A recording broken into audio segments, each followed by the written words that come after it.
עם ישראל נמצא תמיד בסיטואציות שהן לא הגיוניות ולא אפשריות ולא מתקיימות במקום אחר. רק אצלנו רגע אחרי יום הזיכרון אנחנו חוגגים יום העצמאות.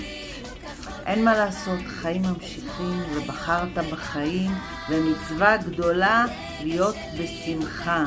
אז אנחנו נשמח על חמם ואפתם. ומכאן אני רוצה להגיע לנושא. אין לנו ארץ אחרת, ואין מי שעושה לנו פטנטים יותר מהישראלים. אז עכשיו אתם הולכים לחגוג בעצמאות, הולכים להיות בטיולים, הולכים להיות בשמש.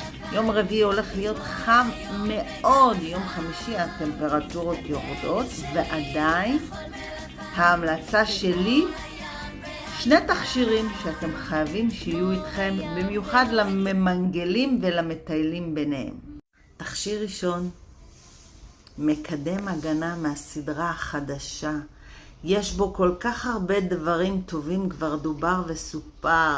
יש בו הגנה גם מפני זיהום אוויר, ואתם הולכים למנגל והזיהום הולך ועולה. יש בו הגנה מכל סוגי הקרינה, גם קרינת מסכים, גם הקרינה של השמש.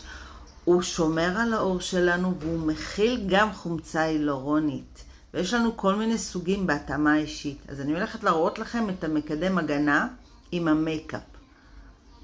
ממש אני שמה מעט. אני רוצה שתראו. קודם כל, המריחה שלו קלה נעימה. הוא נספג בקלות. הוא משאיר תחושה כלילה ותחושה כזו נעימה על האור. הוא לא כבד והוא עמיד במים. אז הנה לכם תכשיר ראשון שאתם צריכים ליום העצמאות, ובכלל כל יום אם אתם שואלים אותי. עכשיו, אחד התכשירים שאני הכי אוהבת, ואני לוקחת אותו, כבר אמרתי בעבר, לחול איתי, זה את הסרום אנטי-פולושן. כמו שהשם שלו, הוא שומר עלינו גם מזיהום. ואותו אפשר לחדש גם אם אנחנו מאופרים.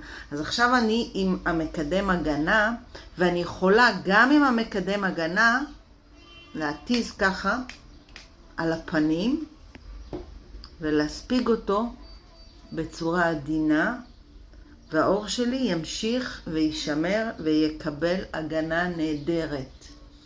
אז יש לי פתרונות בשבילכם, אתם צריכים רק ליישם. כי פטנטים ישראלים הם הכי טובים בעולם, ותוצרת כחול לבן